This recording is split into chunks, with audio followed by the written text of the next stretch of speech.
Hey everyone, I'm Peter Stories here to guide you today. If you use this video to drift off to sleep, please tap like, hit subscribe, and drop a comment telling me where you're watching from and what time it is there. Now settle in, get cozy, and let yourself relax.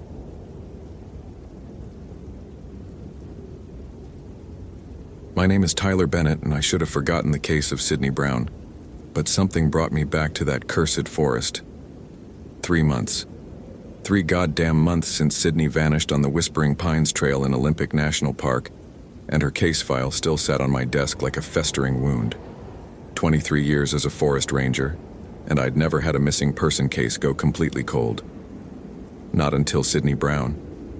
The morning coffee in my thermos had gone bitter as I stared at the manila folder for the 100th time. My wife Sarah's goodbye kiss still lingered on my lips from 5:30 a.m. along with her whispered, "Be safe, Ty. Come home to us." Our daughter Emma's softball game was tonight at 7. I'd promised to be there just like I'd promised every morning for the past decade. But Sydney's mother had called again yesterday. The same broken voice, the same desperate plea. "Please, Mr. Bennett, you're the only one who still believes she's out there." The truth was harder to swallow than the bitter coffee. I didn't believe Sydney was alive anymore. But something about her disappearance ate at me like a parasite in my brain, keeping me awake at 3 a.m., making me check and recheck the evidence until my eyes burned. Sydney Brown, 19, University of Washington sophomore studying environmental science. Last seen October 15, 2018 at 2:47 p.m. on the Whispering Pines Trail. GPS coordinates 47.8021 degree N, 123.6044 degree W. She'd been alone, which violated every safety protocol I'd drilled into visitors for 2 decades. Her backpack contained the usual: water bottles, granola bars, iPhone with a cracked screen, and a leather journal filled with detailed sketches of local flora. What made no sense was the trail itself. I'd hiked Whispering Pines thousands of times. 3 miles out, 3 miles back, well-marked moderate difficulty. The kind of trail where you'd have to try to get lost. But Sydney had simply vanished. No footprints leading off the path, no broken branches, no torn clothing. One moment her boot prints were clear in the October mud, size 7 Merrell hiking boots, and then nothing. The search and rescue operation had been textbook perfect. I'd coordinated teams covering a 12 square mile radius. Helicopters, search dogs, thermal imaging. We'd found absolutely nothing, not a single trace. The dogs had lost her scent at exactly the same spot where her footprints ended, mile marker 1.8, like she'd been lifted directly into the air. My Motorola radio crackled with the morning's first check-in. "Unit 47, this is base. What's your 20, Tyler?" "Base Unit 47. Heading to Whispering Pines Trailhead for follow-up investigation." "Copy that. Weather shows possible storms moving in around 1400 hours. Watch yourself out there. 10-4 base." I shouldered my pack, feeling the familiar weight of 30 pounds of gear. Emergency beacon, first aid kit, rope, GPS unit, extra batteries, emergency shelter. 23 years of muscle memory. My Glock 22 sat heavy on my hip, though I'd never drawn it for anything more dangerous than putting down an injured deer. The October morning air carried the scent of dying leaves and approaching rain. Temperature was 47 degrees, humidity at 78%, wind from the northwest at 8 miles per hour.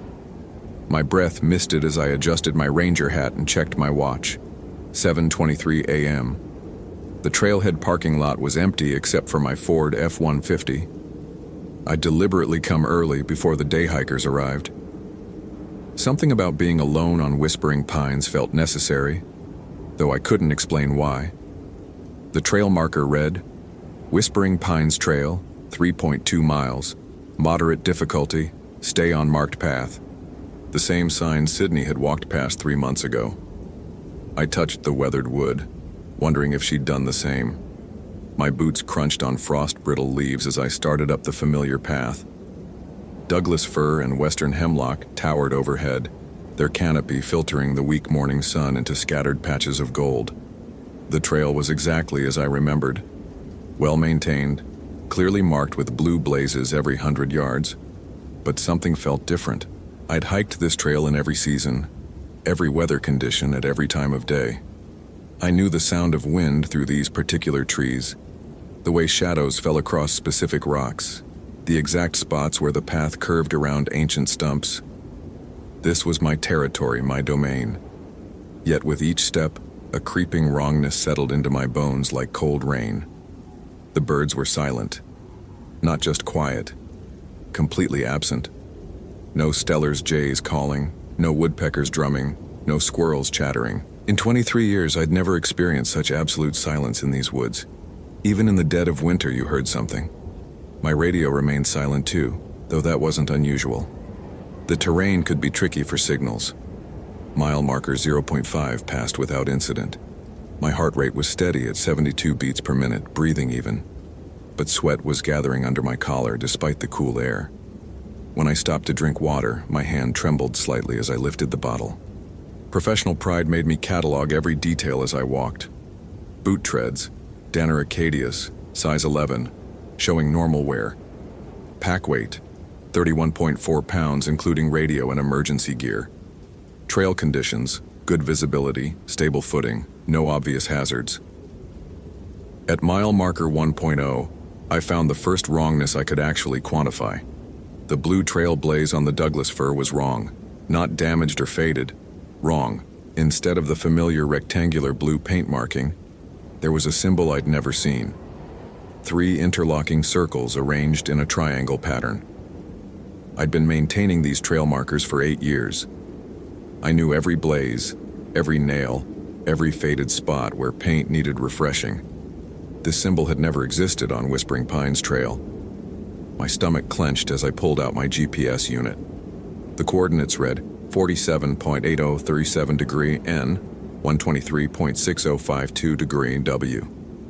Exactly where mile marker 1.0 should be. But the marker itself was different too. Instead of the standard green metal post with white lettering, this was weathered wood carved with the same 3-circle symbol. I keyed my radio. Base, this is Unit 47. Static. Base, Unit 47, radio check. More static, with an underlying hum that made my teeth ache. The trail continued ahead, winding around a familiar bend toward what should be the creek crossing at mile 1.4. But doubt was creeping up my spine like ice water. 23 years of wilderness experience had taught me to trust my instincts, and every instinct was screaming that something was fundamentally wrong. I pressed forward anyway. Sydney Brown was out here somewhere. Her mother's voice echoed in my memory. You're the only one who still believes she's out there. The creek crossing was wrong too. The wooden bridge I'd helped install 2 years ago was gone. In its place was a narrow stone causeway that looked decades old, covered in moss and carved with the same 3-circle symbols. The water beneath moved wrong, too slow, too thick, with an oily sheen that reflected no light. My watch read 8:47 a.m., but the sun seemed lower than it should be. The shadows were stretching in directions that defied the time of day, reaching toward me like grasping fingers. At mile marker 1.5, I found Sydney's journal. It sat in the exact center of the trail, leather cover closed, positioned as if someone had carefully placed it there. No weathering, no water damage, despite 3 months of Pacific Northwest rain and snow. The pages were dry and pristine. With shaking hands, I opened to the last entry dated October 15, 2018. The trail is wrong today. The markers have changed. I should turn back, but something is pulling me forward. There's a man ahead wearing an old ranger uniform. He keeps waving for me to follow, but his face isn't right. I can hear him calling my name, but his mouth isn't moving. Tyler Bennett, if you read this, don't follow the trail past mile 2. The path doesn't end where it should. It doesn't end at all. The handwriting was definitely Sydney's. I'd seen enough of her journal to recognize it. But this entry had been written at the exact time she'd disappeared, at coordinates where we'd searched for days without finding a trace. My radio burst to life with a voice I didn't recognize. Tyler Bennett, we've been waiting for you. The voice was wrong. Human words, but with harmonics that hurt my ears, like hearing someone speak underwater while their mouth was full of gravel. Who is this? Identify yourself. Come to mile marker 2, Tyler. Sydney is waiting for you. She's been waiting for months. The transmission cut to static, then silence. If this story is giving you chills, smash that follow button for more supernatural horror. What would you do in Tyler Bennett's situation? Comment below. Every rational part of my brain screamed to turn around, call for backup, mark the GPS coordinates and return with a full team. Follow protocol. But Sydney's journal was warm in my hands, impossibly warm, and I could smell her perfume, vanilla and jasmine, rising from the pages like heat waves. Her mother's desperate voice echoed in my memory, and my own daughter's face flashed before my eyes. Emma, waiting for me at her softball game tonight. I pressed forward. The trail began to slope upward, though Whispering Pines was supposed to be relatively flat. My Garmin GPS was spinning wildly, unable to lock onto a signal. The altitude reading flickered between 1,147 feet and impossible numbers: 4,192 feet, 12,003 feet, negative 847 feet. Mile marker 2.00 appeared ahead, but it wasn't alone. A figure stood beside it, wearing what looked like a forest ranger uniform from the 1960s. Dark green wool, wide-brimmed hat, leather belt with antiquated radio gear. The uniform looked crisp and new, despite being decades out of date. The man's back was turned to me. He was exactly my height and build, which sent a chill through my chest cavity that had nothing to do with the October air. "Sydney Brown is this way," he called without turning around. His voice was the same one from the radio, human words wrapped in wrongness. "She's been waiting for you, Tyler Bennett." "Turn around and identify yourself," I commanded, my hand moving instinctively to my service weapon. He began walking up the trail, moving with a fluid gait that seemed wrong for the terrain. I followed, maintaining distance, every nerve ending in my body firing warning signals. The trail continued climbing, though my topographical maps showed no significant elevation changes on Whispering Pines. The trees grew denser, older, their trunks reaching impossible circumferences. Spanish moss hung from branches, though Spanish moss didn't grow in the Pacific Northwest. My watch had stopped at 8:47 a.m., the hands frozen in place despite the chronometer function continuing to run. The sun remained fixed in what should have been early morning position, but the shadows continued lengthening as if hours were passing. At what should have been mile marker 2.5, the trail forked. This was impossible. Whispering Pines Trail was a simple out-and-back route with no branches, no alternate paths. I'd hiked it thousands of times, but ahead of me the path split into 3 directions, each marked with wooden signs bearing the 3-circle symbol. The figure in the ranger uniform stood at the fork, finally turning to face me. He had my face. Not similar features or a family resemblance. My exact face, down to the small scar on my left temple from a childhood accident, the slightly crooked nose from a high school football injury. He was me, but wrong. His eyes were completely black, no iris or pupil visible, just reflective darkness that seemed to absorb light. "Welcome to the real Whispering Pines Trail, Tyler Bennett," he said with my voice. "The trail that never ends. Sydney Brown is down the middle path about 6 miles ahead. She's been walking for 3 months trying to find her way home, just like all the others." "What others?" He smiled with my mouth revealing teeth that were too sharp and too numerous. "Every hiker who's ever disappeared in these woods, every camper who never made it home, every search and rescue target you never found. They're all walking the endless trail now, Tyler, and soon you'll join them." Behind him, dozens of figures emerged from between the trees. Men, women, children, all wearing hiking gear from different eras. Some had clothes from recent years, others wore styles from decades past. All had the same black reflective eyes. "You have a choice," the thing wearing my face continued. "Turn back now and forget Sydney Brown forever.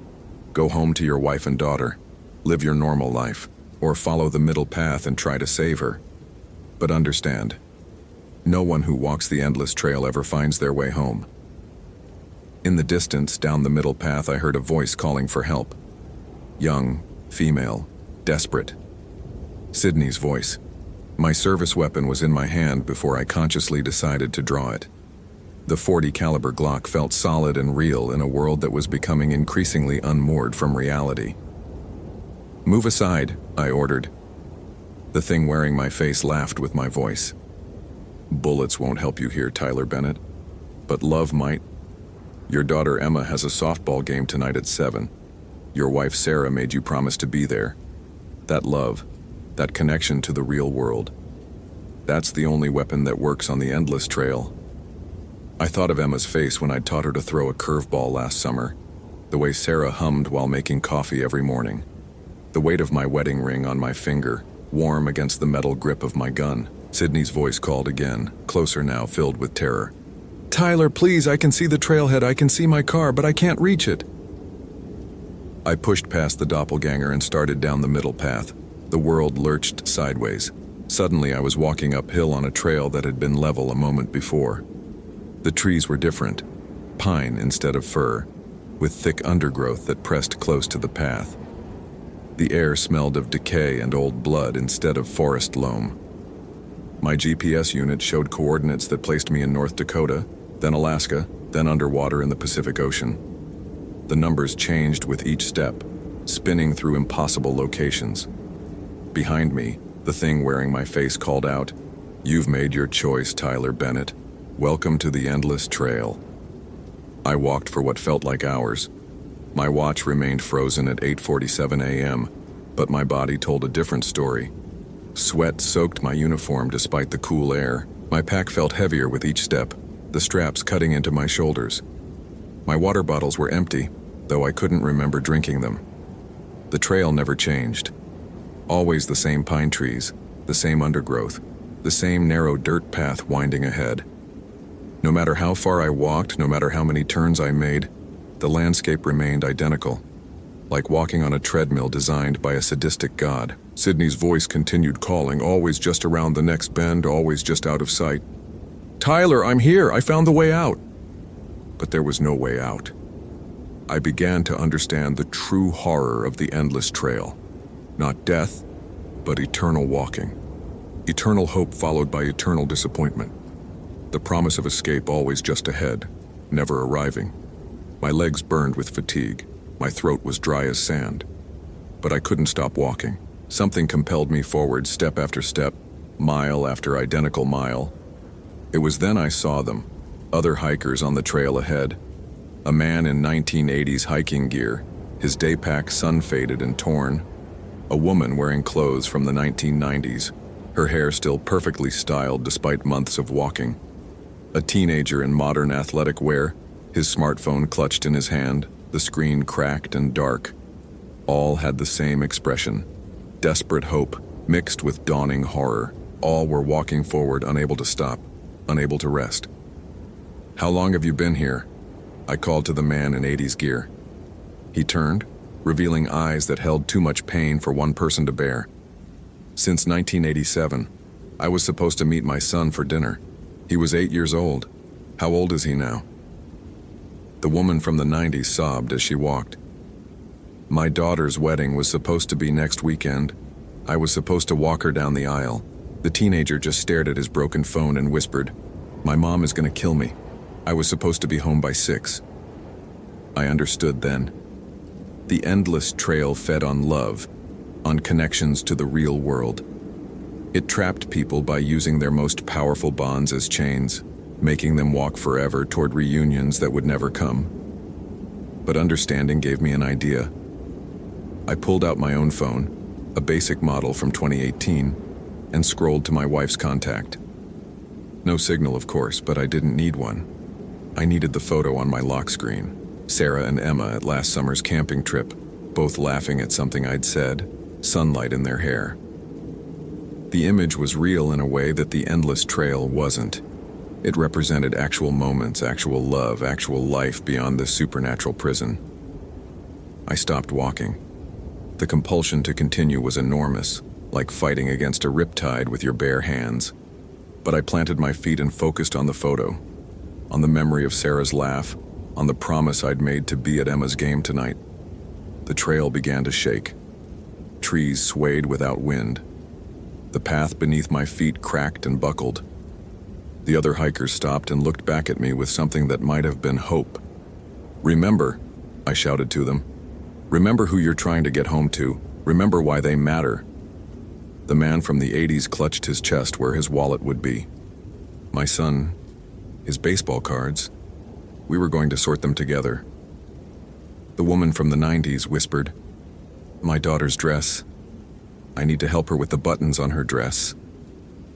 The teenager looked up from his broken phone. "My mom makes terrible meatloaf on Tuesdays. God, I love my mom's terrible meatloaf." The trail shook harder. Reality was reasserting itself, fighting against the supernatural wrongness that had created this prison. In the distance, I heard Sydney's voice, but different now. Not calling for help, but calling my name with gratitude. "Tyler, you found the way. You found the way out." The trees began to fade. The endless trail started dissolving like smoke and wind. Through the dissolving forest, I could see glimpses of the real world. The actual Whispering Pines Trail, mile marker 1.8, where Sydney's footprints had disappeared 3 months ago. And there she was. Sydney Brown sat beside the trail marker, alive but unconscious, wearing the same clothes from October 15th. Her face was gaunt, her lips cracked from dehydration, but she was breathing.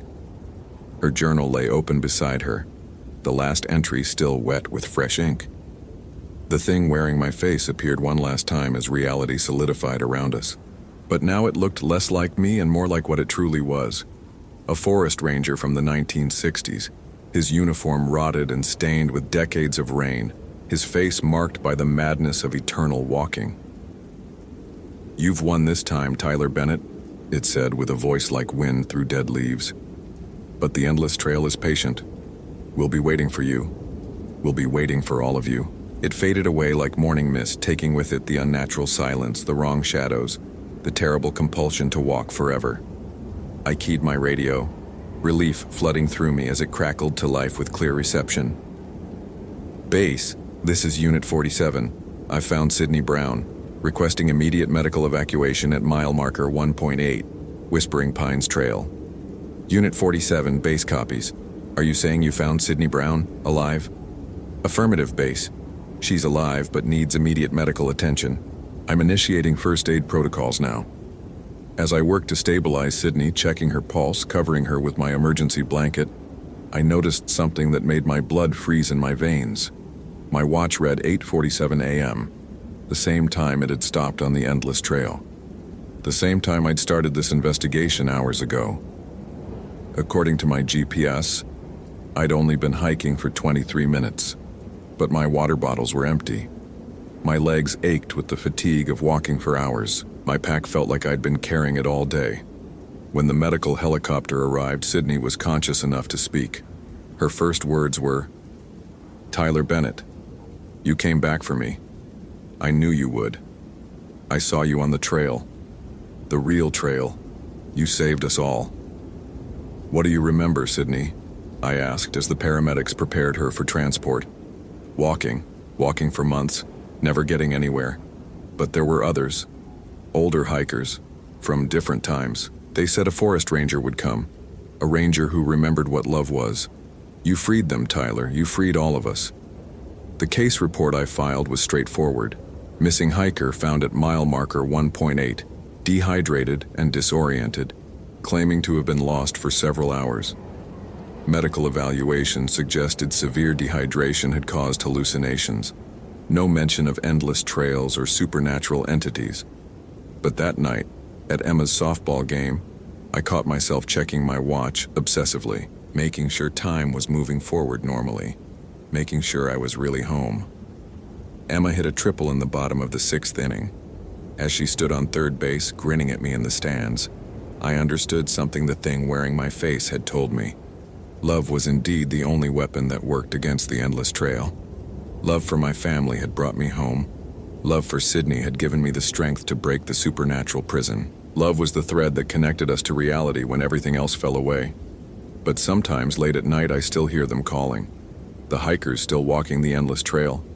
The ones I couldn't save. The ones who forgot what they were walking toward, who let the trail consume their connections to the real world. And sometimes when I'm hiking alone on quiet trails, I see the 3-circle symbols carved into trees that weren't there the day before. I see trail markers that show distances to nowhere. I feel the pull of paths that promise to lead home but never do. The endless trail is patient, just like the thing wearing my face said. It's waiting for moments of weakness, moments when love feels distant and connection feels impossible. But I have my weapons now. Sarah's laugh, Emma's smile, the weight of promises that matter. These are the things that anchor me to the real world, that keep me on trails, that actually lead somewhere. Sydney Brown recovered fully. She never spoke publicly about her experience, but she sent me a card on the anniversary. Thank you for remembering the way home. I keep that card in my wallet, next to the photo of Sarah and Emma. Another anchor, another weapon against the endless trail. Because somewhere out there, in forests that exist between reality and nightmare, there are still people walking trails that never end. And maybe someday someone will need to remember what love is and go bring them home, just like I promised I would. Holy hell, that was intense. Did that ending blow your mind? Like, if you want more terrifying ranger stories, follow for daily supernatural horror, and comment your theory about what really happened to Sydney Brown. I read every single one.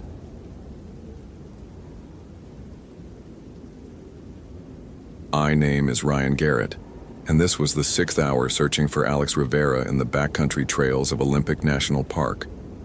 My boots had worn blisters through 2 pairs of wool socks. My Motorola radio crackled with static every time I keyed up dispatch. And that familiar cold knot in my gut, the one that had saved my ass more times than I could count, was screaming that something was fundamentally wrong with this whole goddamn situation. The official report would say Alex Rivera, 23, vanished somewhere between mile marker 7 and 8 on the Hoh River Trail around 1400 hours yesterday. Clean-cut college kid from Seattle, day hiking alone with a blue Gregory pack and enough gear for a weekend trip. His Honda Civic sat lonely in the trailhead parking lot. Registration current, no signs of struggle.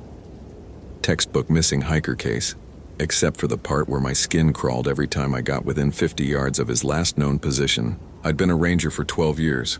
Pulled bodies out of crevasses and talked jumpers off cliffs, but I'd never felt anything like the wrongness that radiated from Grid Sector 4 Alpha.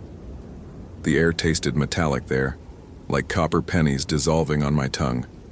Even the Douglas firs seemed to lean away from something deeper in the forest, their ancient bark scarred with symbols I didn't recognize. Unit 23 to dispatch. I wheezed into my radio, checking my GPS coordinates. Still no sign of Rivera at 478605. 123.9348, moving to expand search pattern over. Static answered me. Then Sarah's voice, distorted by distance and too many goddamn mountains. Copy that, Ryan. Be advised we're losing daylight in 90 minutes. Consider RTB if no contact by 1800 hours. Return to base. Like hell. I thought about Alex's mother, Maria Rivera, the way her voice had shattered when she called that morning. He's all I have left since his father died. Please, Mr. Garrett, he's a good boy. He wouldn't just disappear. I thought about my own daughter Emma, how she'd hugged my legs this morning before I left for shift, her little hands sticky with syrup from breakfast pancakes. 7 years old and already worried when Daddy had to go find lost people in the scary woods. That's when I heard the first child laughing. High and sweet, drifting through the old growth canopy like wind chimes in a gentle breeze. My blood turned to ice water because I knew, the way you know a thunderstorm is coming by the electric taste in the air, that no children were supposed to be in this sector. Olympics backcountry permits required advance registration, and I'd memorized every name on this week's list. No families, no kids under 16. But there it was again, a crystalline giggle that made my molars ache. "Hello?" I called out, my voice echoing off the massive cedar trunks. "Is someone there? This is Ranger Garrett with the National Park Service." Silence. Then faint as whispered prayer. "Help us, mister." Every instinct I'd developed in a dozen years of wilderness rescue screamed at me to run. Children in distress meant drop everything and respond. but the voice carried something underneath its innocence, a hunger that made my flesh crawl. Still, I followed protocol. Kids came first, always. I pushed through a wall of sword ferns toward the sound, my heart hammering against my ribs. The trees here grew different, their bark blackened as if scorched by lightning that had never fallen. Mushrooms sprouted in perfect circles, their caps bright red with white spots like something from a fairy tale gone wrong. And Christ, the smell, sweet rot and copper, like flowers left too long on a grave. That's when I saw them.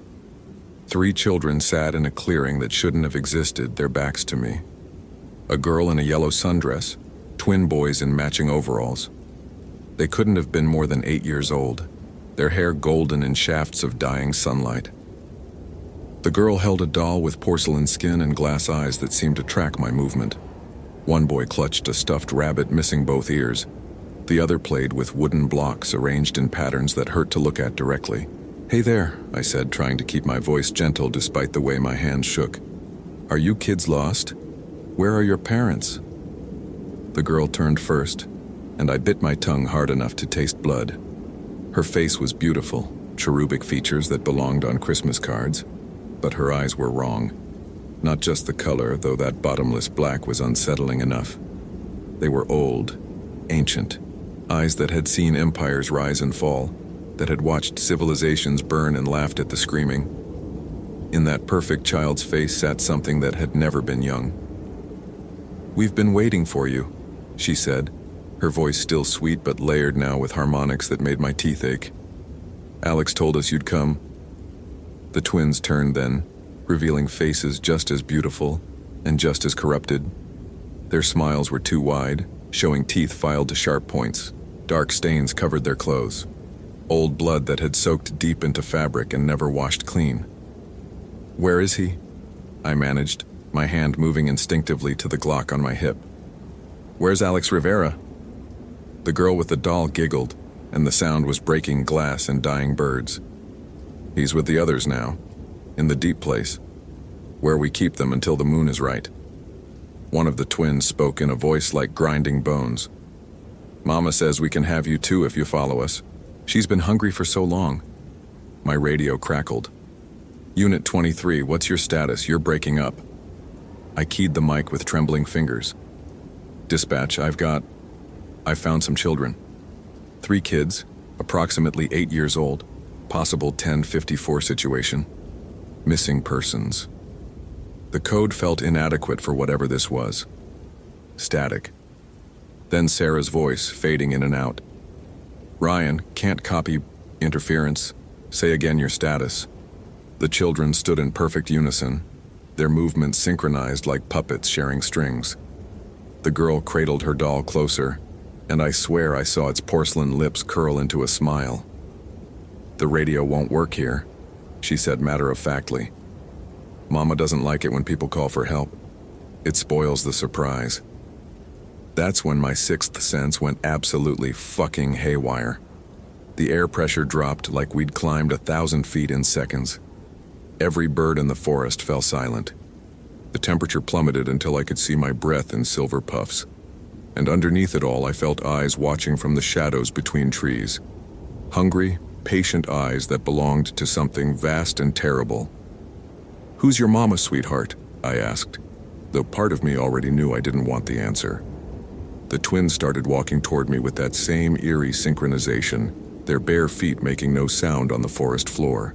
Up close I could see that their skin had a waxy quality, like museum figures that someone had tried too hard to make look alive. Dark veins showed through translucent flesh, and when they breathed, I caught glimpses of something moving beneath their skin. "Mama's been sleeping in the deep place for so long," the girl said, her doll's glass eyes never leaving my face. "Since the bad men in the funny hats came and hurt her children. But we found a way to wake her up. We found a way to feed her." The pieces clicked together with the cold certainty of a rifle bolt sliding home. The missing hikers over the past 3 years, always young adults, always alone, always vanishing without a trace in this same sector. The old-timers' stories about a cult that operated in these mountains back in the 60s, until federal agents shut them down in a raid that supposedly left no survivors. The symbols carved into tree bark that looked fresh despite the weathered wood around them. These weren't children. These were bait. "Alex," I said, fighting to keep my voice steady. "Is he still alive?" The girl tilted her head like a curious sparrow. "For now. Mama likes them fresh when she feeds. But don't worry, mister. You'll see him soon.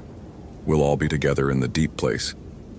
One of the twins reached out with fingers that were too long, joints bending in directions that violated basic anatomy. When his skin touched mine, it felt like ice-cold earthworms crawling under my flesh. Images flashed through my mind. Alex Rivera screaming as something vast and ancient tore into his mind. Other victims arranged in positions of worship around a pit that descended far deeper than any natural cave system. I jerked away and drew my sidearm in one smooth motion, muscle memory taking over where conscious thought failed. The Glock felt solid and real in my hands, an anchor to the world that still made sense. "Stay back," I warned, though I suspected bullets would prove as useful as harsh language against whatever these things really were. The children laughed in perfect harmony, a sound like breaking glass mixed with dying screams. As they opened their mouths, I saw that their throats descended much deeper than physics should have allowed, disappearing into darkness that seemed to have no bottom. "Silly man," the girl said. "Guns can't hurt what's already dead." If this story is giving you chills, smash that follow button for more supernatural horror.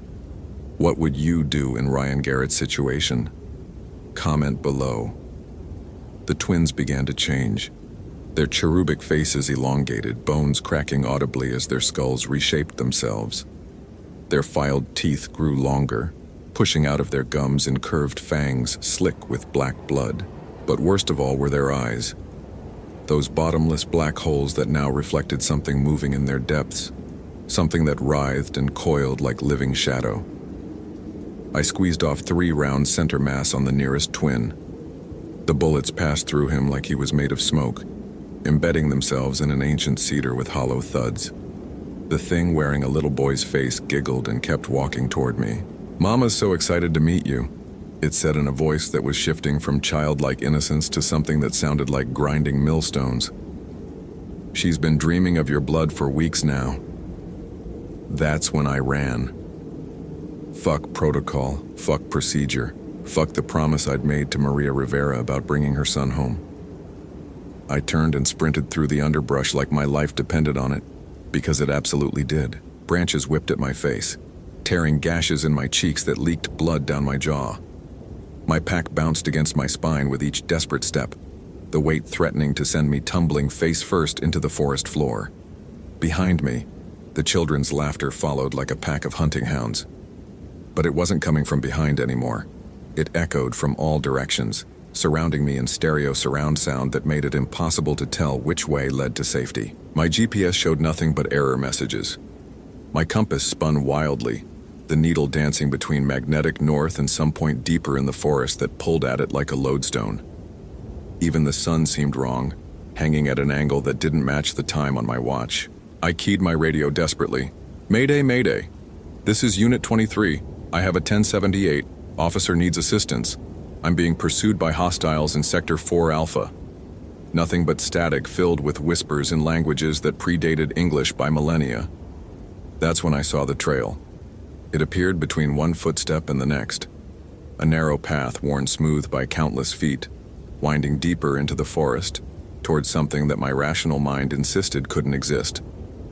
Ancient symbols carved into bark glowed with faint phosphorescence, and the air above the trail shimmered like heat waves rising from summer asphalt.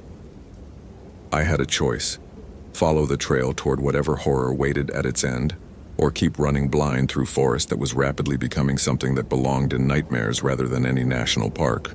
The children's voices grew closer, and I caught glimpses of movement in my peripheral vision. Pale shapes flitting between trees with inhuman speed and grace. The thing that had been a little girl called out in sing-song cadence, "Ready or not, here we come." I followed the trail.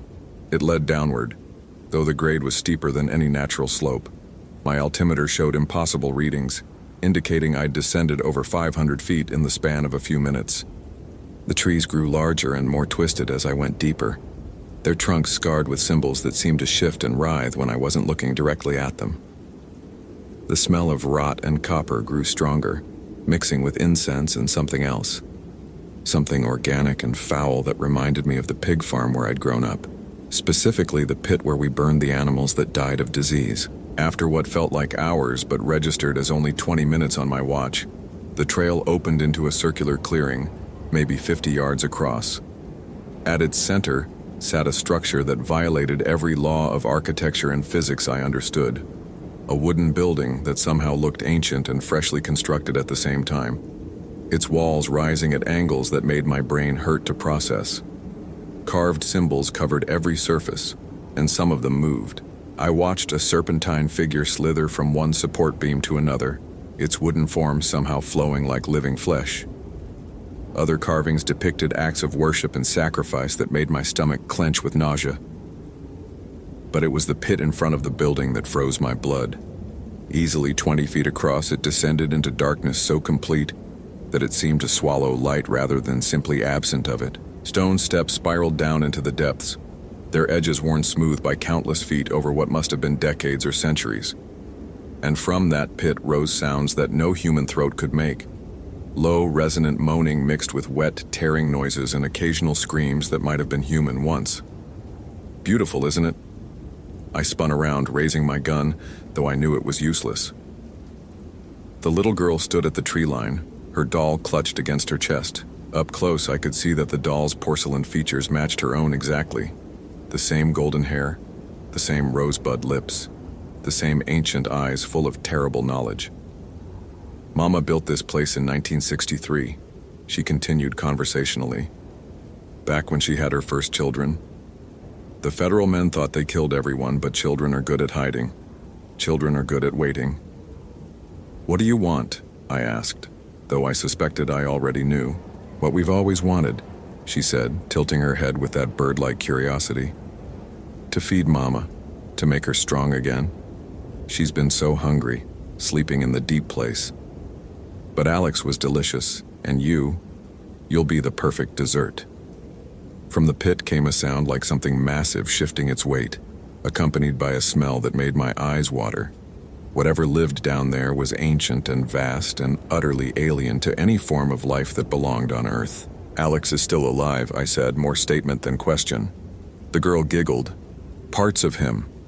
Mama likes to save the best pieces for last. His mind is particularly tasty. All those memories of sunshine and hope and the woman he planned to marry. She's savoring those like fine wine. Rage flooded through me then, burning away the supernatural terror that had paralyzed my thinking. This thing was talking about a human being like he was dinner. Alex Rivera had been someone's son, someone's hope for the future, and these abominations had turned him into food for their obscene deity.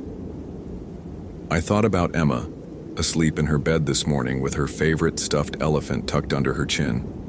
I thought about my wife Sarah, how she always packed an extra sandwich in my lunch with a note that said, "Love you. Be safe."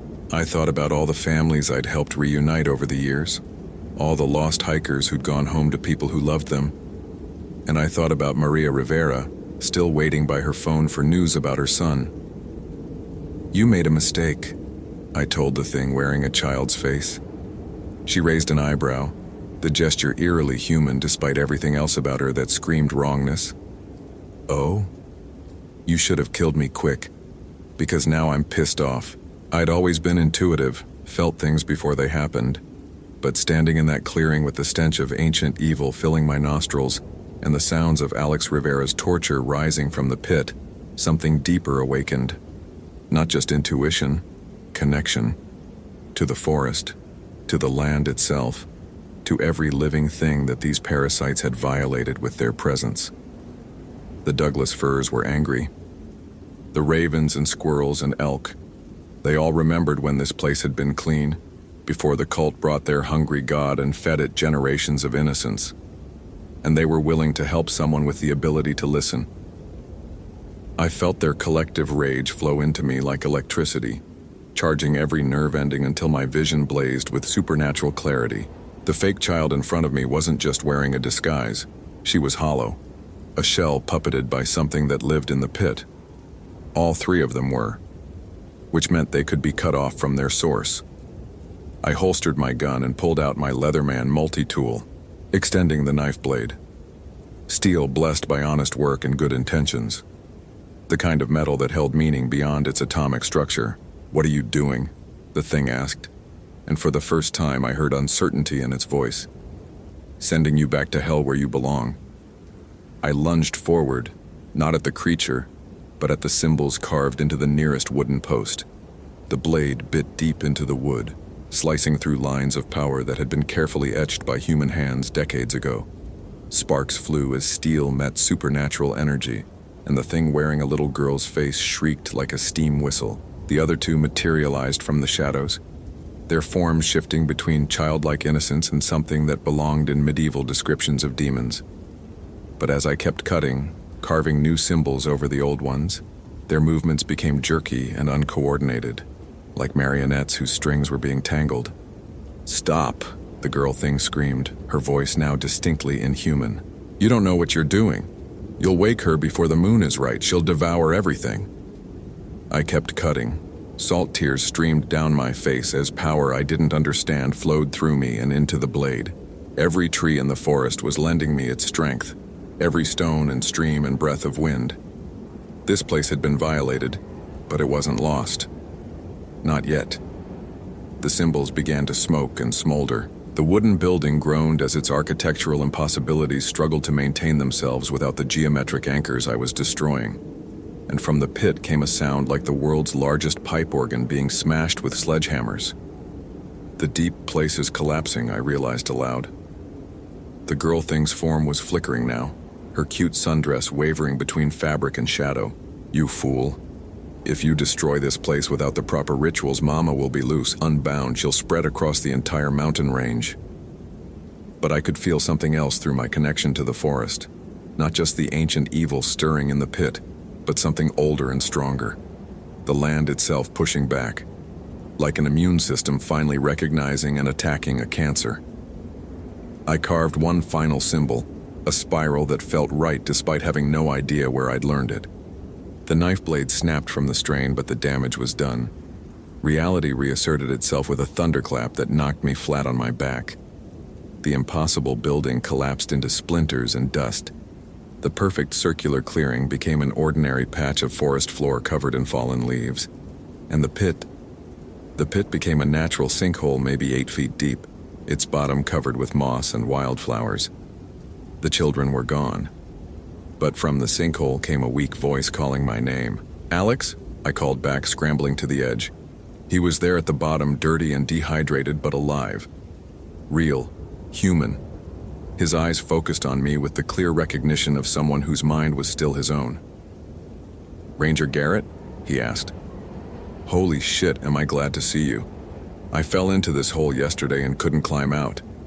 I think I might have hit my head because I've been having the weirdest dreams." I helped him climb out, checking for injuries with shaking hands. Aside from dehydration and some scrapes, he was fine. Perfectly, impossibly fine. "What do you remember?" I asked as I gave him water from my pack. "Hiking the trail, taking pictures of the old-growth cedars. Then the ground just gave way. I fell about 8 feet and knocked myself silly. I kept hearing children laughing, but I figured it was just a concussion." My radio crackled to life. "Unit 23, this is dispatch. We're showing your GPS signal again. What's your status?" I looked around the forest. Normal trees, normal shadows, normal bird songs. No symbols, no wrongness, no sense of ancient evil lurking in the depths. Just Olympic National Park on a crisp autumn afternoon. "Dispatch, this is Unit 23. I've located Alex Rivera. He's conscious and ambulatory. We're at coordinates 47.8612, 123.9355, requesting medical evacuation to confirm no serious injuries." "Copy that, Ryan. Great work. Medical helicopter is en route. ETA 15 minutes. As we waited for the chopper, Alex told me about his dreams. Children in old-fashioned clothes who wanted to play games in a place with too many shadows. A woman's voice calling from somewhere deep underground. promising him wonderful things if he'd just come a little closer. Weird how real it seemed, he said, shaking his head. I could have sworn those kids were actually there. I didn't tell him they had been. I didn't tell him about the cult or the thing in the pit or how close he'd come to becoming food for something that predated human civilization. Some knowledge is too heavy for civilian shoulders. But I kept the broken knife blade. Maria Rivera cried when I called to tell her Alex was safe. She insisted on driving up from Seattle to meet us at the hospital, and when she hugged her son in the emergency room, I had to step outside for a moment. Sometimes the good endings hit you harder than the bad ones. Alex recovered fully. The doctors found evidence of a mild concussion and dehydration, but nothing that wouldn't heal completely with time and rest. He went back to college, graduated with honors, and according to his Facebook page, married his girlfriend in a ceremony that would have made Norman Rockwell weep with joy. He never remembered what really happened to him in the forest. For his sake, I hope it stays that way. I tried researching the cult that had operated in Olympic National Park during the 1960s, but official records were sparse and heavily redacted. What I could piece together suggested a group calling themselves the Children of the Deep Mother, led by a charismatic woman named Evelyn Marsh who claimed to have made contact with entities from the spaces between spaces. The FBI raid in 1966 supposedly killed all adult members, but no children's bodies were ever found. The official report stated that 13 minors were presumed deceased due to environmental exposure, but their remains were never recovered. Sometimes when I'm patrolling the backcountry alone, I still hear children laughing in the distance. But now the sound is different, lighter, cleaner, like kids playing hide and seek rather than hunting for prey. I think the land itself is healing, reclaiming what was taken from it. I've never told anyone about what really happened that day. Not my wife, not my daughter, not my fellow rangers. Some truths are too dangerous to speak aloud, especially in a place where the boundary between reality and nightmare has always been thinner than it should be. But I kept the broken knife blade, and I carved new symbols into fence posts around my property, just in case. Because somewhere in the deep places of the Olympic Mountains, things still move in the darkness. Things that remember when the world was younger and hungrier, and sometimes when the moon is dark and the wind carries the scent of old secrets, they try to come home. But the land remembers too, and it's learned to fight back. My name is Ryan Garrett, and I'm still a forest ranger.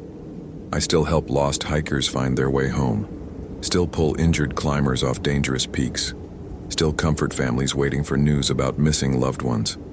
But now I know that some of the things we lose in the wilderness were never meant to be found. And some of the children laughing in the woods died a very long time ago. Holy hell, that was intense. Did that ending blow your mind? Like if you want more terrifying ranger stories, follow for daily supernatural horror, and comment your theory about what really happened to Alex Rivera. I read every single one.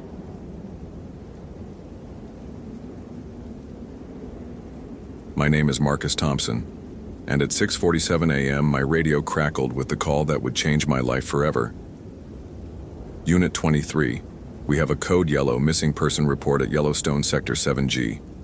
22-year-old female Jessica Williams, last seen yesterday evening on the Ferry Falls Trail. Family's getting frantic, you copy? I fumbled for my radio with coffee-stained fingers, nearly dropping it onto the worn linoleum of the ranger station. 3 months on the job, and this was my first real missing person case. My heart hammered against my ribs like a woodpecker on overdrive. 10-4 dispatch, Marcus Thompson responding. What's the LKP? I tried to keep my voice steady, professional, like the veterans did. GPS coordinates 44.6782 degree N, 110.8997 degree W. Witness says she was hiking alone, supposed to meet friends at the parking lot by 7 p.m. Never showed. Hikers found her backpack this morning near the thermal features. I scribbled the coordinates on my palm with a Bic pen, the blue ink mixing with nervous sweat. My wife Sarah had kissed me goodbye just an hour ago, pressing a thermos of coffee into my hands and whispering, "Be safe out there, rookie." Our daughter Emma had wrapped her tiny arms around my leg, making me promise to be home for her soccer game at 4 p.m. Copy that. ETA 15 minutes. The drive to Sector 7G felt like threading a needle in an earthquake. My hands shook on the steering wheel of the Ford F-150 and I kept checking my gear. Motorola radio, Garmin GPS, first aid kit, emergency flare gun, protein bars that tasted like cardboard. Everything a rookie ranger was supposed to have, except the experience that mattered. The October air bit through my jacket as I parked at the Ferry Falls trailhead. Other vehicles clustered around mine. A Honda Civic with Illinois plates, a beat-up Subaru Outback, and a newer Toyota RAV4 with a coexist bumper sticker.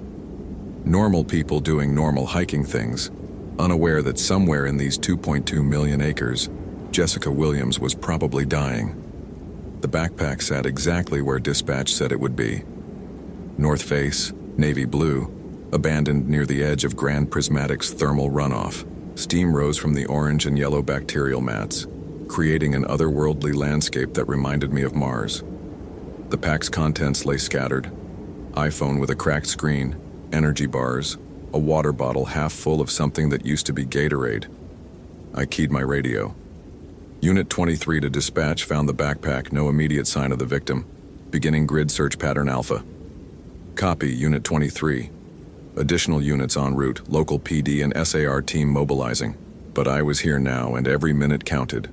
The October nights in Yellowstone could drop below freezing, and hypothermia killed faster than most people realized. I started up the Ferry Falls Trail, my Merrill boots crunching on frost-brittle leaves. The trail wound through lodgepole pine forest, the trees standing like fence posts in perfect lines where old fires had cleared the understory. My breath came out in white puffs that dissipated into the 38-degree air. I called Jessica's name every 50 yards, my voice echoing off the canyon walls and coming back hollow and mocking. Jessica! Jessica Williams! Can you hear me? Nothing answered except the distant splash of Ferry Falls and the whisper of wind through pine needles. I'd been searching for 2 hours when I smelled it. The stench hit me like a physical blow, making my eyes water and my stomach clench. It was wrong, fundamentally wrong. Not just the metallic tang of blood or the sweet rot of decomposition, but something else underneath. Something that made my reptilian brain scream warnings about predators and darkness and things that hunted in the spaces between shadows. Following the smell led me off trail, through a maze of fallen logs and granite boulders. My radio crackled with static, the signal degrading as I moved deeper into the forest's heart. The smell grew stronger, more complex. Now I could identify distinct notes of human fear sweat, urine, and something else. Something sulfurous like matches and rotting eggs. That's when I saw the camp. Hidden in a natural depression between two house-sized boulders, someone had built a shelter from tarps and garbage. Shopping carts loaded with bottles and cans formed makeshift walls. Dirty sleeping bags and cardboard created a nest that might have once passed for human habitation. And there, sitting on an upturned milk crate in the center of it all, was the most pathetic human being I'd ever seen. He was maybe 50, maybe 70. Hard living made it impossible to tell. His beard was a greasy tangle of gray and black, and his clothes were layers of rags held together by duct tape and prayer. Open sores covered his visible skin, weeping yellow pus that had attracted clouds of flies despite the cold. But it was his eyes that stopped me cold. They were black, not dark brown, not pupils dilated by drugs. Black, like looking into oil slicks that reflected nothing and absorbed everything. And when he looked at me, those voids seemed to peer directly into my soul and find it wanting. "Help me," he whispered, and his voice was the sound of fingernails on chalkboard. "Please, I'm so hungry. Haven't eaten in days." Every instinct I had screamed at me to run, but I was a ranger, damn it, trained to help people in distress, and this man was clearly in distress. His lips were cracked and bleeding, his hands shaking with what looked like withdrawal or malnutrition. "Sir, I'm Ranger Thompson. Are you injured? Do you need medical attention?" "Just some food," he said, struggling to stand. "Anything, I'm so weak." I reached for my pack, thinking of the protein bars I'd brought. Standard procedure said to call for backup before approaching vagrant camps, but this man looked like a strong wind would blow him away. What harm could he do? That's when I noticed the shoes. Scattered around his camp were dozens of shoes. Hiking boots, sneakers, sandals, children's shoes, all different sizes, all different brands, all arranged in neat pairs like he was running a twisted shoe store in the middle of the wilderness. "Sir," I said, my hand moving toward my radio instead of my pack, "I'm going to need you to stay right where you are." The man's head snapped up with an audible crack, like someone breaking their neck. His black eyes fixed on mine and his cracked lips spread into a smile that revealed teeth filed to points. "Too late," he said, and his voice was no longer weak or pathetic. It was rich and deep and full of malice that had been fermenting for centuries. "I already smell her fear on you." He moved faster than anything human had a right to move. 1 second he was sitting on his milk crate. The next he was across the 12-foot clearing with his hands around my throat. The impact drove me backward into a boulder, my head ringing like a bell as stars exploded across my vision. Up close, the smell was overwhelming. Not just body odor and infection, but something chemical and wrong. His breath was like sulfur and rotting meat, and when he opened his mouth to speak, I saw things moving in the back of his throat. Things with too many legs. "She tasted so sweet," he whispered, his grip tightening until black spots danced at the edges of my vision. "So full of hope and kindness. Just like you'll taste when I crack open your skull and suck out all that rookie optimism."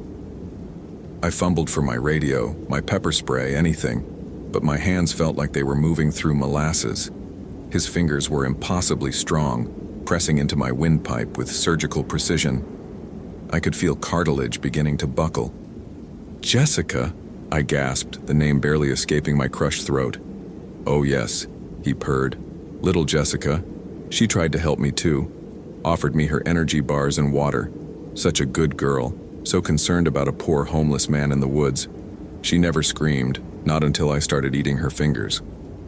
Rage flooded through me like liquid fire. This thing, whatever it was, had hurt Jessica, had hurt an innocent girl who'd been nothing but kind. I drove my knee upward with everything I had, connecting with what I hoped were his balls. The impact sent shockwaves up my leg, but his grip loosened just enough for me to breathe. "You fucking piece of shit!" I wheezed, tearing free and stumbling backward. He laughed, a sound like glass breaking in a blender. Such language from a public servant. What would your wife think? What would little Emma think if she knew Daddy was about to become demon food? Ice water flooded my veins. He knew their names. Somehow this thing knew about my family. "How do you?" "I know everything about you, Marcus Thompson. Born in Billings, graduated from University of Montana with a degree in forestry. Married Sarah Elizabeth Carter 3 years ago, honeymooned in Glacier National Park. Little Emma just started kindergarten, loves soccer and horses and bedtime stories about brave princes." Each fact hit me like a physical blow. This wasn't just some vagrant possessed by demons. This was something that had been watching me, studying me, learning everything about my life. "I can smell them on you," he continued, circling me like a shark. "Your wife's perfume, vanilla and jasmine. Your daughter's shampoo, strawberry scented. I'm going to find them after I finish with you. I'm going to visit them in their beds and show them what happened to Daddy." "Stay away from my family," I snarled, pulling out my pepper spray. He moved again. That impossible speed that human muscles couldn't generate. The spray went wide as he tackled me to the ground, and suddenly we were rolling among the scattered shoes, grappling in the dirt and pine needles. His strength was inhuman. Every time I got leverage, he'd shift his weight and throw me like I was a child. His nails, which I now realized were more like claws, raked across my cheek, opening 4 parallel cuts that burned like acid. If this story is giving you chills, smash that follow button for more supernatural horror. What would you do in Marcus's situation? Comment below. But I had something he didn't expect. Pure, desperate love for my family. I thought of Sarah's laugh, the way she snorted when something was really funny. I thought of Emma's gap-toothed grin when she scored her first soccer goal. I thought of the promises I'd made that morning. To be home for dinner, to read bedtime stories, to be the husband and father they deserved. That love became strength. I managed to roll on top of him, pinning his arms with my knees. His face was a mask of rage and something else. Surprise. Whatever demonic entity was riding this body, it wasn't used to humans fighting back effectively. "You want to know what I taste like?" I growled, pulling out my emergency flare gun. "Taste this, you piece of shit." I fired the flare directly into his chest. The phosphorus ignited his ragged clothes instantly, turning him into a human torch. But instead of screaming, he laughed. The flames danced across his skin without seeming to cause pain, and his black eyes reflected the fire like mirrors. "Fire can't hurt me, boy," he cackled. "I was born in fire. His words cut off abruptly as the flames reached something deep in his chest, something that sparked and hissed like wet electrical wiring. The laughter turned to shrieks of genuine agony, and his body began to convulse. Black smoke poured from his mouth, nose, and ears. Not ordinary smoke. This moved with purpose, writhing in the air like a living thing. And in that smoke I could see faces, dozens of them, twisted in eternal torment. "Jessica," I whispered, recognizing one of the faces in the churning darkness. The smoke formed a vortex, spinning faster and faster until it became a miniature tornado of malevolence. Then, with a sound like reality tearing, it vanished. The man's body went limp, but now he looked different, younger. The sores were healing. The filth was lifting away like it had never been real. And his eyes were blue now, and filled with confusion and terror. Where am I?" he whispered. "What happened to me?" I called for backup, medical assistance, the whole cavalry. While we waited, the man, whose name was Robert Chen, a veteran who'd been missing from a Portland homeless shelter for 3 months, told me fragments of what he remembered. Voices in his head. Uncontrollable hunger. Watching his hands do things while his mind screamed in horror. And through it all, a presence that fed on kindness and compassion, using human decency as bait for its traps. We found Jessica's remains 2 days later, buried in a shallow grave behind the camp. The coroner said she'd been dead for less than 12 hours, meaning she was still alive when I first arrived at the scene. If I'd been braver, smarter, faster, maybe I could have saved her. Her parents never blamed me. They thanked me for finding their daughter, for bringing their family closure. But I blame myself every single day, because here's the thing nobody talks about in ranger training. When you're face to face with something that shouldn't exist, something that laughs at everything you thought you knew about the world, your protocols don't mean shit. The official report listed Robert Chen as suffering from drug-induced psychosis. Jessica Williams died of exposure and animal predation. The case was closed, filed away, forgotten by everyone except the families it destroyed. But I know what really happened in those woods.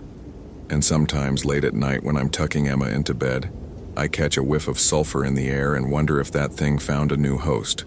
Because evil like that doesn't just disappear. It finds new bodies, new faces, new ways to exploit the kindness of strangers. So if you're ever hiking alone and you see someone who needs help, someone sitting by the side of the trail looking lost and pathetic and desperate, remember Jessica Williams. Remember that sometimes the most dangerous predators are the ones that look like victims. And remember that when something asks for your help in the woods, it might be the last request you ever hear. Holy hell, that was intense. Did that ending blow your mind? Like if you want more terrifying ranger stories, follow for daily supernatural horror, and comment your theory about what really happened to Jessica. I read every single one.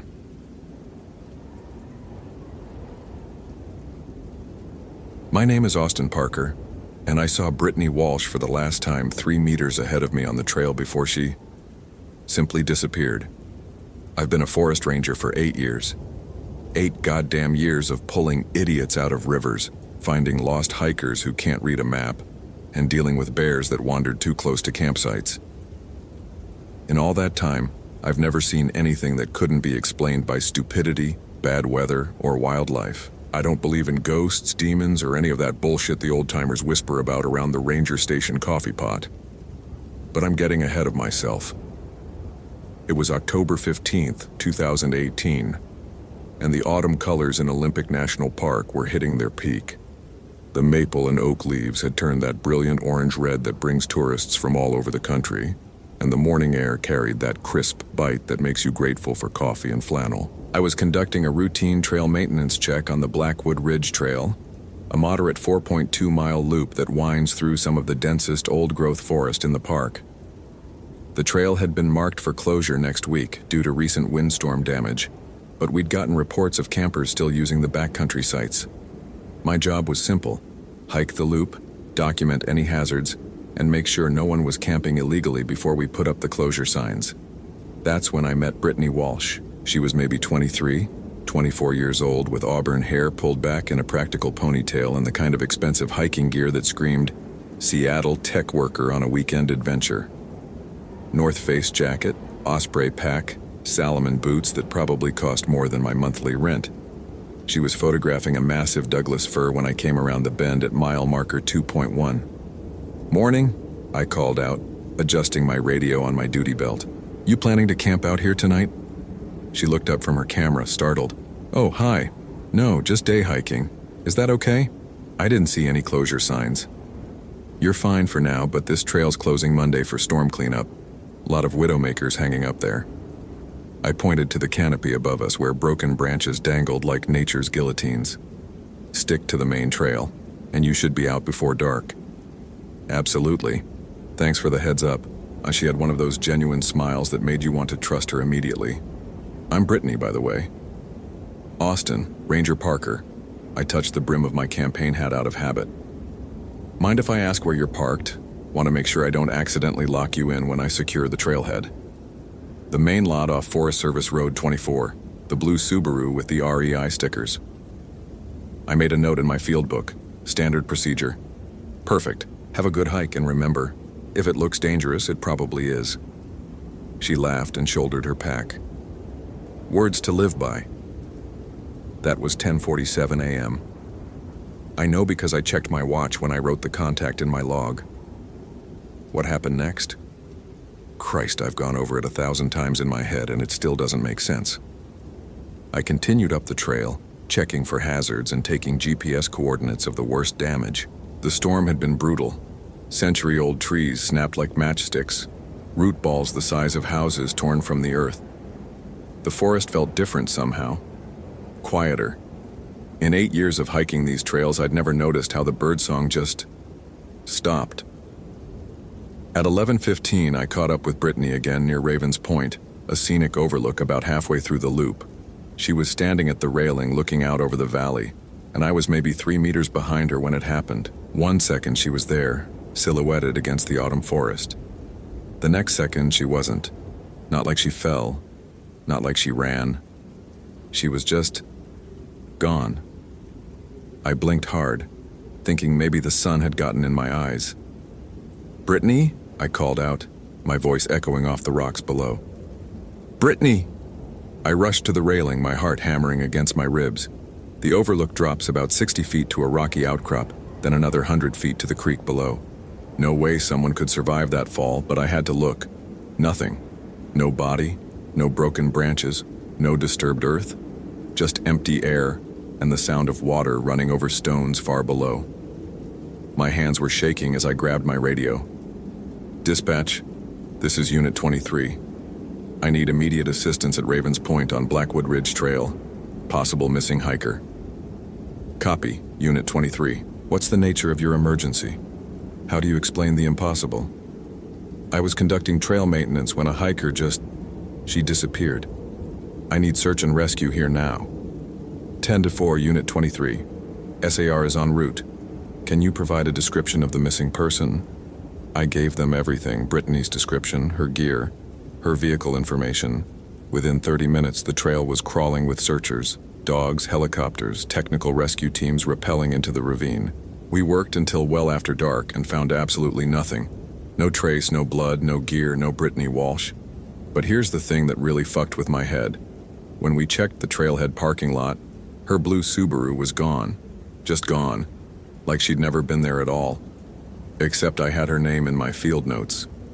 10:47 a.m. Contact with Brittany Walsh, blue Subaru, Forest Service Road 24 parking. My handwriting, my pen, my logbook that never left my sight. The official report listed her as a missing person, possibly mentally disturbed, who may have fabricated the hiking story and left the area voluntarily. Case closed, file forgotten. But I couldn't forget. Every night for weeks, I dreamed about that moment. Brittany standing at the railing, then nothing. I started avoiding the Blackwood Ridge Trail, taking every other assignment I could get. My wife Sarah noticed I wasn't sleeping, wasn't eating much. She suggested maybe I should talk to someone, get some help processing what happened. "There's got to be a logical explanation," she said over dinner one night, watching me push pot roast around my plate. "People don't just vanish into thin air." I wanted to believe her. God, how I wanted to believe her. That was 3 weeks ago. Yesterday, I got a call that changed everything. "Ranger Parker, this is Margaret Walsh. I think you knew my daughter." The voice was thin, fragile, like old paper. My blood turned to ice water. "Ma'am, I'm not sure Brittany Walsh. She went hiking in your park 3 weeks ago and never came home." My throat felt like I'd swallowed gravel. "Ma'am, there's no record of..." "Please." The word came out as a broken whisper. "Please. I know she's dead. I know something terrible happened to her. But I need to know where. I need to bring her home. Mrs. Walsh, I need you to understand." She texted me from the trail. At 10:52 a.m. on October 15th, she said she'd met a nice ranger who warned her about the trail closure, a Ranger Parker. She said you seemed like someone who really cared about keeping people safe. The phone slipped in my sweaty palm. 10:52 a.m., 5 minutes after I'd talked to her. 5 minutes before she disappeared. "Mrs. Walsh, where are you calling from?" "Spokane. I've been calling every ranger station in Washington for 3 weeks. No one will help me. Everyone says there's no record of her being in any park, that her credit cards show she never left Seattle. But I have the text, Ranger Parker. I have her last message. If this story is giving you chills, smash that follow button for more supernatural horror. What would you do in Austin Parker's situation? Comment below." After I hung up, I sat in my truck for 20 minutes, staring at my field notes from October 15th. There it was, in my own handwriting. 10:47 a.m. Contact with Brittany Walsh, day hiker, blue Subaru, WREI stickers, FSR 24 parking. But according to every official record, every database search, every investigation, Brittany Walsh had never existed. I made a decision that probably saved my sanity, or maybe destroyed it forever. I was going back to Blackwood Ridge. I'd taken 3 weeks of accumulated leave, told Sarah I needed to go camping alone to clear my head. She wasn't happy about it, but she understood I was struggling. What she didn't understand was that I wasn't going camping. I was going hunting. Not for deer or elk, but for answers. For some rational explanation that would let me sleep again, that would stop me from jumping at shadows and checking over my shoulder every time I walked a trail alone. The Forest Service had officially closed Blackwood Ridge the previous week. Yellow tape and warning signs blocking the trailhead. I parked on a logging road half a mile away and hiked in cross-country, my GPS leading me through thick underbrush and fallen timber to intersect the trail just below Ravens Point. It was 3:47 p.m. when I reached the overlook where Brittany had vanished. The autumn light was already starting to fade, casting long shadows between the trees. I stood at the exact spot where I'd last seen her, trying to recreate those final moments. The wind had picked up, sending dried leaves skittering across the trail like tiny claws on stone. That's when I noticed something I'd missed during the search. Carved into the wooden railing so faint it was almost invisible, were symbols. Not graffiti or trail markers, but something older. Geometric patterns that seemed to shift and writhe when I wasn't looking directly at them. The wood around the carvings was darker, stained black as if burned by acid. I pulled out my phone to take pictures, but the screen kept glitching. Static lines, color distortions like the camera couldn't focus properly. When I tried to use the flashlight app, the LED flickered weakly and died. That's when I heard the whisper. Not words exactly, but something that might have been a voice carried on the wind. It seemed to come from everywhere and nowhere, like the forest itself was speaking. The hair on my arms stood up, and my mouth went dry as cotton. "Hello?" I called out, my voice sounding small and ridiculous in the vast silence. "Is someone there?" The whispering stopped. But the shadows didn't. I'm a rational man. I believe in evidence, in cause and effect, in explanations that make sense. But I swear to Christ, the shadows under the trees were moving wrong. Not shifting with the wind or the fading light, but reaching, stretching toward me like dark fingers. My heart was hammering so hard I could feel it in my temples. Every instinct screamed at me to get the hell out of there, to run back to my truck and never look back. But I'd come here for answers, and I wasn't leaving empty-handed. I pulled out my emergency headlamp and switched it on. The LED beam cut through the gathering darkness, illuminating the trail ahead. That's when I saw the footprints. Fresh boot prints in the soft earth, leading away from the overlook and deeper into the closed section of trail. Salomon treads, size 7 or 8. Women's hiking boots. Brittany's boots. But that was impossible. The trail had been closed for a week, and these prints couldn't be more than a few hours old. The afternoon rain would have washed away anything older. Unless... I followed the prints deeper into the forest, my headlamp beam dancing ahead of me like a will-o'-the-wisp. The trees seemed to press closer on either side, their branches interlocking overhead to block out the last traces of daylight. My breath came out in visible puffs. When had it gotten so cold? The footprints led off the main trail onto an unmarked path I'd never seen before. According to my GPS, there shouldn't be any trail here at all, just trackless wilderness stretching for miles. But the path was clear, worn smooth by countless feet over what must have been decades or centuries. That's when I started to understand that I wasn't dealing with anything natural. The old-timers at the ranger station had stories about Blackwood Ridge, tales they'd shared during night shifts, when the coffee was strong and the wind was howling through the trees outside.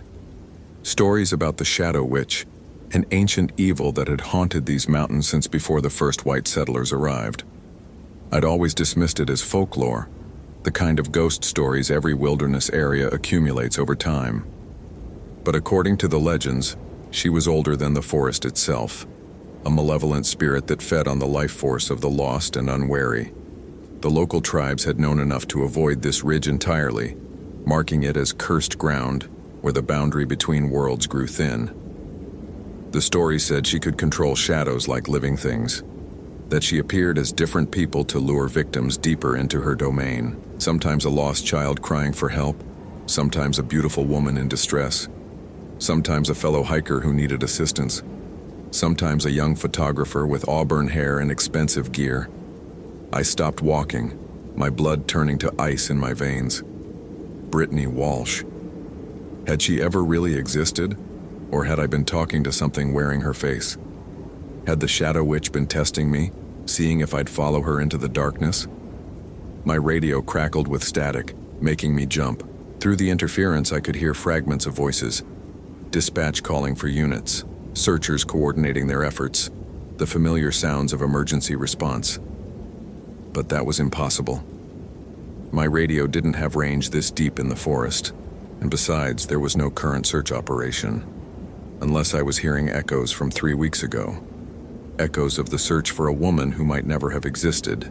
The shadows between the trees were definitely moving now, flowing like black water toward the path where I stood. My headlamp beam seemed weaker, swallowed by a darkness that pressed against me like a living thing.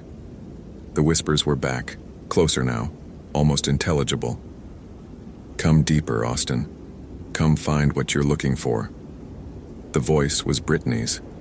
I turned and ran. Branches tore at my uniform, roots caught my boots, and behind me I could hear the whispers growing louder, more urgent. The beam of my headlamp flickered and died, leaving me stumbling blind through the forest. My GPS was spinning wildly, unable to get a fix, and my radio had dissolved into pure static. I ran until my lungs burned and my legs gave out, finally collapsing against a massive cedar trunk. When I managed to get my backup flashlight working, I discovered I was back on the main trail, less than 100 yards from the official trailhead. According to my watch, I'd been in the forest for over 6 hours. It had felt like minutes. I made it back to my truck on shaking legs, started the engine, and drove straight home without stopping. Sarah was waiting up for me, worried sick, because I hadn't answered my phone all evening. I told her I'd gotten turned around in the woods, that my equipment had malfunctioned. I didn't tell her about the footprints, or the shadows, or the voice that had called my name, but I did tell her about Margaret Walsh's phone call. "We need to help her," Sarah said, her hand covering mine across the kitchen table. "If her daughter really is missing, if something happened to her out there. There's no record of her, Sarah. No missing person report, no credit card activity, no evidence she ever existed. How do you file a report on a ghost? Then we create a record. You met her, you have her name in your logbook, that's evidence." Sarah's always been the practical one in our relationship, the problem solver who turns abstract fears into concrete action items. But she didn't understand what I was really afraid of. What if Margaret Walsh was just another mask? What if the Shadow Witch wasn't done with me yet? That night I dreamed of shadows and whispers, of following footprints deeper and deeper into darkness that had no end. I woke up at 3 a.m. with my heart racing and sweat soaking my sheets. But what really terrified me was the dirt under my fingernails. Dirt that smelled like the deep forest, like rotting leaves and ancient earth. Dirt that shouldn't have been there. The next morning I made 2 phone calls. The first was to Margaret Walsh in Spokane to get more details about her daughter's disappearance. The second was to my supervisor, requesting emergency leave to conduct an unofficial investigation. Both calls went to voicemail. When I tried calling Margaret Walsh's number again, I got a message saying it had been disconnected. When I called the Spokane area code information, there was no listing for anyone named Walsh. It was like she'd never existed either. That's when I knew the Shadow Witch was playing with me, drawing me back to Blackwood Ridge like a spider reeling in its web. Part of me wanted to run, to transfer to another park, to put as much distance as possible between myself and that cursed ridge. But another part of me, the part that had become a ranger to protect people, knew I couldn't leave. Not when there might be others like Brittany Walsh, hikers who'd vanished without a trace because something ancient and evil was hunting in my forest. I spent the next 2 days researching everything I could find about Blackwood Ridge. Historical records, geological surveys, tribal oral histories, newspaper archives. What I found made my blood run cold. The disappearances went back decades. 1987, Michael Torres, day hiker, vanished near Ravens Point Overlook. Vehicle found empty at trailhead, no sign of struggle. 1994, Jennifer Kim, backpacker, last seen by fellow hikers on Blackwood Ridge Trail. Extensive search found no trace. 2001, David and Lisa Hoffman, married couple, reported missing after failing to return from anniversary hiking trip.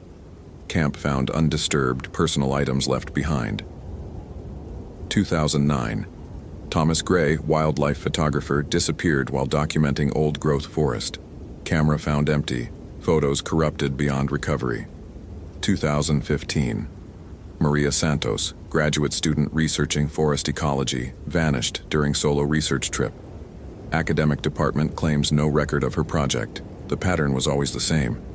People who went to Blackwood Ridge alone, who encountered something that shouldn't exist, who disappeared so completely that even their records seemed to fade away, as if the forest itself was erasing them from history. And in every case, the last confirmed sighting was near Ravens Point Overlook, the place where I'd watched Brittany Walsh vanish into thin air. I was getting ready to return to the ridge one final time when Sarah found my research spread across the dining room table. "Austin, what is this?" She picked up a printout of the 2001 missing persons report, her face pale. "What are you doing?"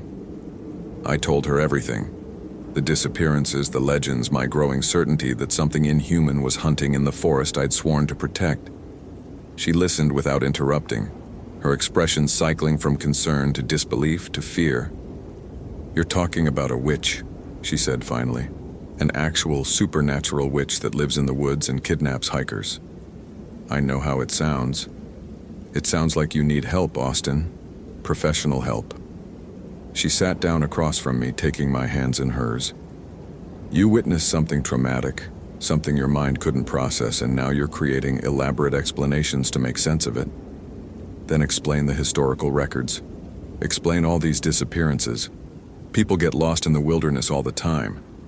They fall into ravines, get hypothermia, or attacked by wildlife. The families create conspiracy theories because it's easier than accepting that their loved ones made fatal mistakes. Sarah was trying to save me from myself, to pull me back from an edge I didn't even know I was approaching. But I couldn't let it go. Not when I knew the truth. That evening, I loaded my truck with enough gear for a week-long expedition: emergency shelter, water purification tablets, high-energy food, first aid supplies, and the most powerful portable lights I could find. If I was going to confront the Shadow Witch, I wouldn't be caught in darkness unprepared. Sarah watched me pack from the doorway, her arms crossed and tears streaming down her face. "If you leave tonight, don't come back," she said quietly. "I won't watch you disappear into that forest piece by piece." I stopped packing and looked at her. Really looked at her. The woman I'd married 6 years ago, who'd supported my career, who'd stood by me through every crisis. She was trying to save my life, and I was choosing obsession over love. "Sarah, No. You've made your choice." She turned and walked back into the house, leaving me alone with my gear and my demons. I sat in my truck for 20 minutes, key in the ignition, torn between duty and devotion. Every rational part of my mind screamed that Sarah was right, that I was chasing shadows and destroying my life in the process. But then I thought about Brittany Walsh and Margaret Walsh's broken voice on the phone, and all the others who'd vanished without a trace. If there was even a chance they were still alive, trapped somewhere in the Shadow Witch's domain, could I live with myself for walking away? I started the engine and drove toward Blackwood Ridge. The forest was different at night, alive with sounds that didn't exist in daylight. Owls called from the canopy. Something large crashed through the underbrush, and everywhere there was the sense of being watched. My truck's headlights carved a narrow tunnel through the darkness, illuminating the yellow closure tape that still blocked the trailhead. I parked and shouldered my pack, checking my gear one final time: LED flashlights, backup batteries, GPS device, emergency radio. Everything a professional search and rescue operation would require. If the Shadow Witch wanted to play games, I'd play by my rules. The trail by flashlight was a different world, full of moving shadows and false shapes that resolved into stumps and boulders when approached directly. Every few minutes I'd stop and listen, trying to separate normal forest sounds from potential threats. My breathing was loud in the silence, and the beam of my light seemed pitifully small against the vast darkness. I reached Raven's Point at 11:47 p.m. The overlook was empty, just wooden railings and the black void beyond. But the carved symbols I'd noticed before were glowing now, pulsing with a faint phosphorescence that made my eyes water. The air smelled of ozone and decay, like a lightning strike in a graveyard. And the whispers were back, not Brittany's voice this time, but a chorus of them. Men, women, children, all calling my name from the darkness beyond the railing. The voices of everyone who'd ever vanished from Blackwood Ridge, still alive somewhere in the Shadow Witch's realm. "Austin, come to us. We're waiting." I grabbed my radio and tried to call for backup, but got only static. My GPS was spinning wildly, unable to lock onto satellites. Even my compass needle was rotating slowly, as if magnetic north had become a moving target. That's when I saw her. Standing at the far end of the overlook, just at the edge of my flashlight beam, was a figure in hiking clothes. Auburn hair, expensive gear, the same genuine smile that had made me trust her 3 weeks ago. "Austin?" Brittany Walsh stepped into the light, looking exactly as she had the morning she disappeared.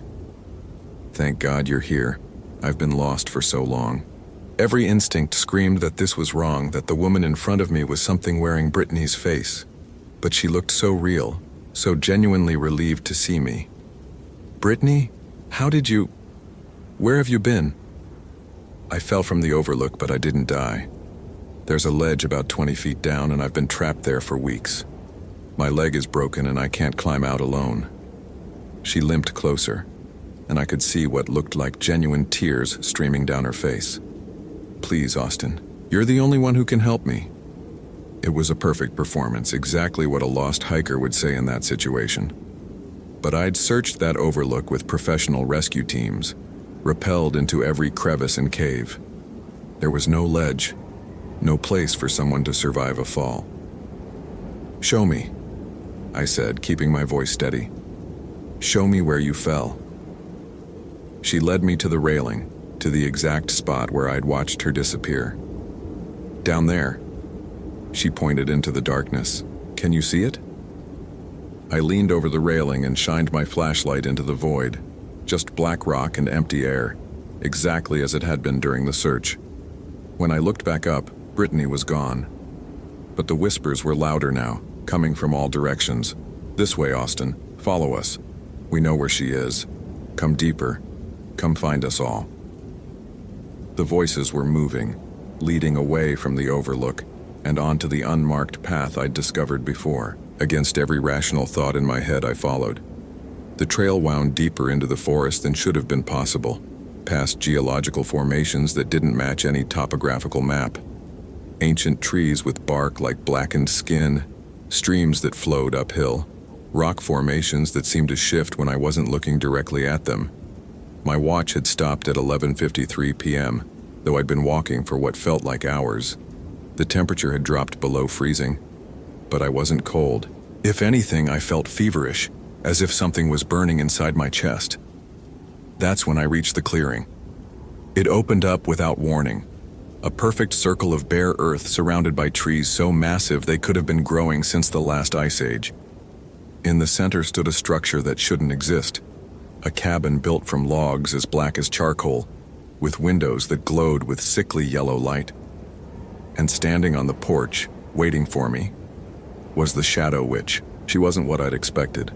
Not some cackling hag from a fairy tale, but a woman who might have been beautiful once.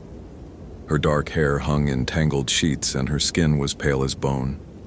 She wore a dress that had been white centuries ago, now stained with earth and worse things. But it was her eyes that froze my blood. Empty sockets that somehow still saw, filled with a darkness so complete it seemed to pull light into itself. "Welcome, Austin Parker," she said, and her voice was every voice I'd heard on the trail, every missing person calling for help. "I've been waiting for you." Behind her, through the cabin's windows, I could see them. Figures moving in the yellow light, dozens of people in hiking clothes and camping gear. All the missing hikers from Blackwood Ridge, trapped in her realm like flies in amber. And there, pressed against the glass of the front window, was Brittany Walsh, the real Brittany Walsh, her face twisted with terror as she mouthed the word "run." Holy hell, that was intense. Did that ending blow your mind? Like if you want more terrifying Ranger stories, follow for daily supernatural horror, and comment your theory about what really happened to Brittany Walsh. I read every single one. I reached for my radio, my gun, anything that might help, but my hands were shaking too badly to function. The Shadow Witch stepped down from the porch, her bare feet making no sound on the frozen earth. "You've been searching for answers," she said, moving closer with each word. "I can give you all the answers you want. Every missing person, every unsolved disappearance, every mystery that keeps you awake at night." "Let them go," I managed to say, my voice barely a whisper. "Let all of them go." She laughed, and the sound was like breaking glass. "They're not prisoners, Austin. They're family, and soon you'll understand why they choose to stay." The darkness around her began to move, flowing toward me like spilled ink. I could feel it touching my mind, showing me visions of the missing hikers' final moments, how she'd appeared to each of them as someone they trusted, someone who needed help, how she'd led them deeper and deeper into her domain until they crossed a threshold they could never return from. But I could also feel something else, a connection to every person she'd ever taken, a network of souls bound together by her dark magic. They were trying to warn me, to give me the strength to resist. "The shadows," Brittany's voice whispered in my mind. "She can't cross running water." The creek behind the cabin. I looked past the Shadow Witch and saw it, a stream of clear water flowing through the trees behind her cabin. It was maybe 30 yards away, but it might as well have been 30 miles. The darkness was all around me now, pressing against my consciousness like a living thing. "Don't fight it," the Shadow Witch crooned. "Accept your fate, and the transition will be easier." But I thought about Sarah waiting at home. I thought about every hiker I'd ever helped, every person who trusted me to bring them home safe. I thought about 8 years of service, of protecting people from dangers they couldn't imagine, and I ran. Not toward the creek, but directly at the Shadow Witch herself. She wasn't expecting that. For decades, her victims had always tried to flee, never to attack. I tackled her around the waist, and for a moment she felt solid, real, like any other person. Then she dissolved into shadow, flowing through my fingers like smoke.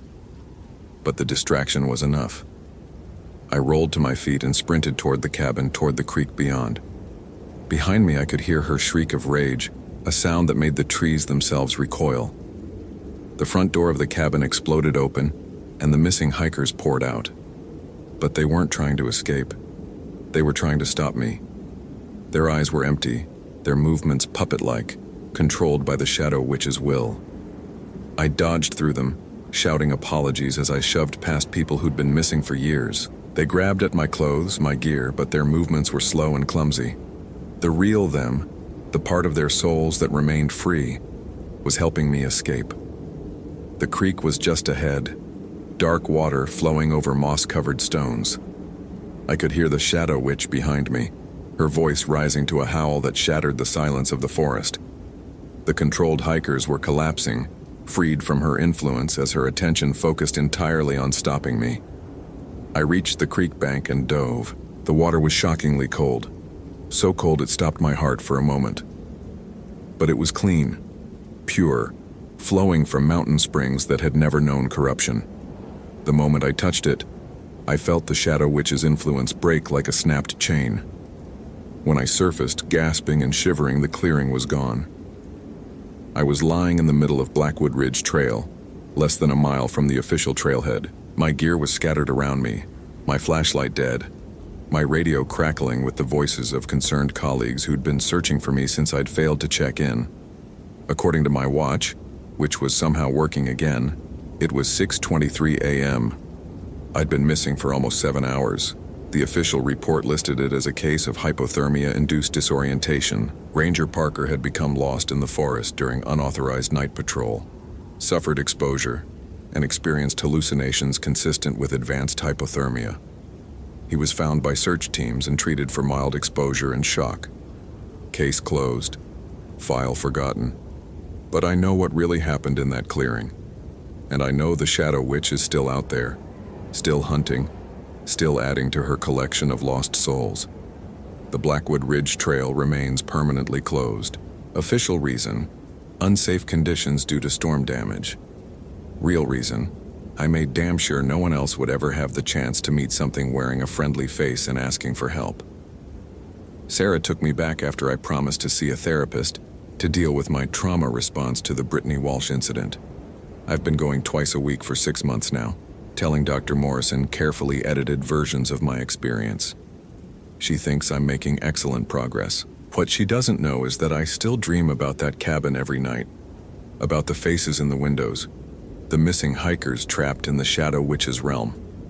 Sometimes I wake up with dirt under my fingernails, and I wonder if part of me is still there, still trying to find a way to bring them home. Because here's the thing that keeps me awake at night. I got out, but they didn't. Brittany Walsh is still there, Michael Torres, Jennifer Kim, the Hoffmans, Thomas Gray, Maria Santos, all of them still trapped in a place that exists between shadows and nightmare, still waiting for someone to come back for them, still waiting for someone brave enough or stupid enough to face the Shadow Witch again. I've been transferred to Mount Rainier National Park, 300 miles from Blackwood Ridge, far enough away that I can almost pretend it was all a hallucination. That exposure and stress created an elaborate fantasy to explain the unexplainable. Almost. But last week, I got a call from a ranger in the Cascade Range. 3 hikers had gone missing near a place called Widow's Peak, vanished without a trace despite extensive search efforts. No bodies, no equipment, no signs of struggle. Just empty trails and grieving families who insist their loved ones would never have taken unnecessary risks. The ranger who called me was young, maybe 5 years on the job. Professional, competent, and absolutely certain that there had to be a rational explanation for the disappearances. Just like I used to be. I didn't tell him about Blackwood Ridge, or the Shadow Witch, or the cabin full of missing souls. Instead, I gave him some standard advice about search patterns and interviewed him about the missing person's last known locations. But when he mentioned that one of the hikers had last been seen near an overlook called Raven's Perch, talking to a friendly local who'd warned her about trail conditions, my blood turned to ice. The Shadow Witch was hunting again, and this time, she had a new hunting ground. I'm writing this account on my laptop at 3 a.m., sitting in my kitchen while Sarah sleeps upstairs. Tomorrow, I'm driving to the Cascade Range to meet with that young ranger, to try to convince him that some dangers can't be found in any training manual. He probably won't believe me. Hell, I wouldn't believe me if our positions were reversed, but I have to try, because somewhere in the shadows between worlds, Brittany Walsh is still pressing her face against a window, still mouthing the word "run" to someone who might be able to hear her. And maybe, just maybe, it's not too late to bring them all home. My name is Austin Parker, and I'm about to do something that will probably get me killed. But I'm a forest ranger, and rangers don't leave people behind, even when those people are trapped in hell itself. The Shadow Witch of Blackwood Ridge continues.